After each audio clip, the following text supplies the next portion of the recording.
Hello everyone. Thank you for watching today's online debriefing sessions of the projects from the grant program Migrants in Japanese Society. This is the first of our biannual sessions. We will discuss the topic of financial inclusion and changing awareness. Japan is already an immigration powerhouse. 2.3% of the population is of foreign residents. They already account for 6%, especially among the youth population. The ratio of foreign residents in the population is fairly high, and this is one of the realities that we have to face. On the other hand, the financial exclusion, although it could happen, there are not many policies or cases that are seriously addressing the issue. I will introduce that later. I hope that our research and initiatives could be a catalyst to change the trend. Of course, status of residence is needed to stay in Japan. In many cases, it must be renewed after 2 or 3 years. On the other hand, if you want to have a full-fledged loan, the typical arrangement is for 5 or 10 years. So the issue is the time gap between the two periods. From the financial institution's point of view, it is a big risk to provide loan for 5 or 10 years when the term of residency is limited, thus making it difficult for them to respond. Later, I will introduce cases of some financial institutions starting to take the risk and set precedents. But the ambiguity of the risks had been haunting foreigners for a long time, and they were unable to take out full-fledged loans. The main takeaway was that Japanese literacy was important after all. The situation seems to be divided into two groups. Those with good access to funds despite their low Japanese literacy skills, and those because of their high Japanese literacy skills. We need to investigate that causal relationship more. There's one more thing. This especially applies to foreign residents who do not have Japanese citizenship. The more they have someone to discuss with at financial institutions and at home, the more access they had for lower borrowing rates. I think this research will probably lead to white papers and policy recommendations, so I'm very much looking forward. I would really like to see the comparison with other countries be included in the research. That will be great. Historically, there were various issues in various countries, including countries where Japanese immigrated. In the history of Japanese Americans, I found through my research that after the war, those who came out of the internment camps established their own financial institutions as a kind of mutual assistance. I don't know if it could be called a financial institution, but there were such mutual supporting schemes. I think that in Japan too, the so-called Chinese and Korean oldcomer established mutual financial organizations. So we have to think about how we can create things different from the past.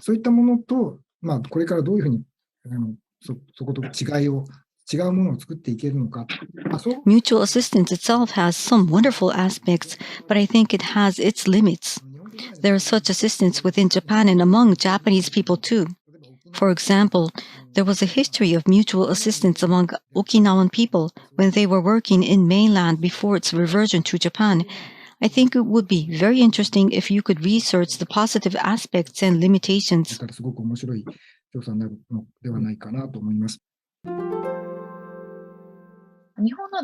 Mentoring both international students who are studying at Japanese universities and graduate schools not familiar with kanji with Japanese managers will help managers to gain a global perspective while still being in Japan. And at the same time, it will help foreign students to build relationships with Japanese people. This is our basic hypothesis when working on our project. Currently, we have 25 international students and 25 Japanese each participate in this program on a trial basis and to follow up on their behavior. The program itself is a 4-month mentoring program which Japanese business people and international students are matched and mentored by each other over a period of 4 months.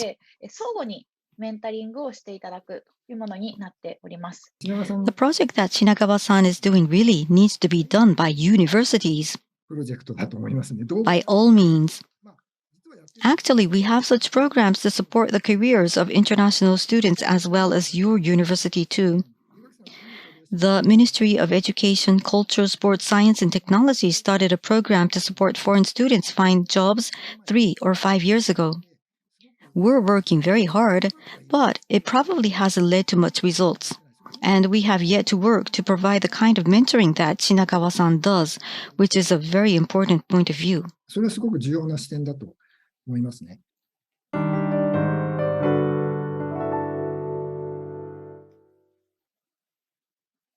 I think no one has really taken on financing for startups yet.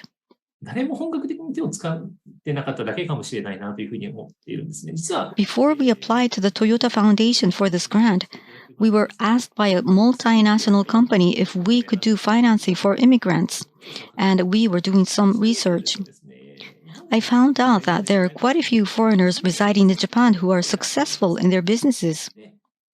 Some are doing IT, some are doing cross-border e-commerce,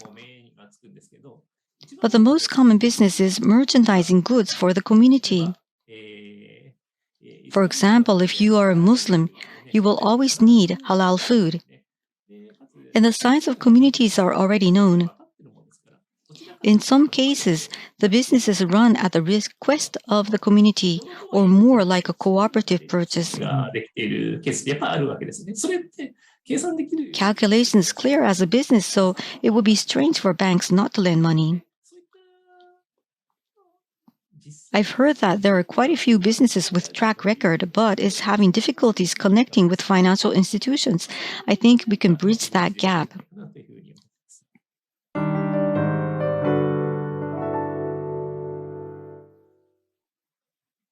The trend for companies responds to the size of the company and its track record for how it has hired foreign talent. Rather than the trend changing, I feel that this may depend on the phase of companies.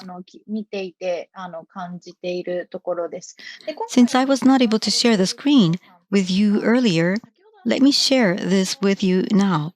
画面共有ができてなかったので、これだけ共有させていただきたいんですけれども、今、The participating companies this time are foreign beverage companies, electronics, construction, and consulting firms. Some of them hires new graduates from foreign countries studying in Japan, while others hire directly from overseas for technical and professional positions. Some companies accept foreign talents in order to collaborate with overseas offices.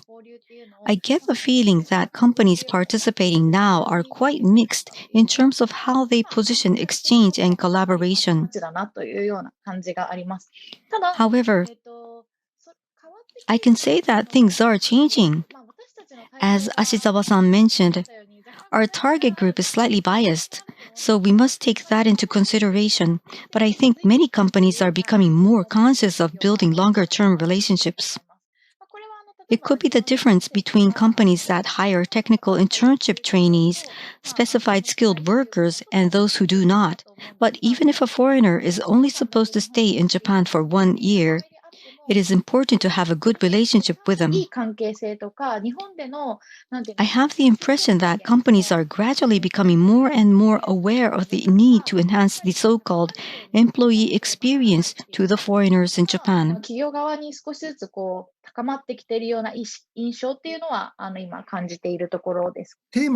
Shinagawa-san mentioned, we are working on different areas. But I think it is important to be able to find common issues across them. So through our work together at the Toyota Foundation, we could ask questions such as, well, how does status of residence relate to this? Or how can we use the research results of other fields in cultural anthropological research? Things could have a lot to do with many things. It would be great if we could expand our networks and cooperate with each other. Through working with you, I learned that both of you have many mutual acquaintances. If we can connect with each other in various ways through this project, we will be able to further expand our interesting chemistry.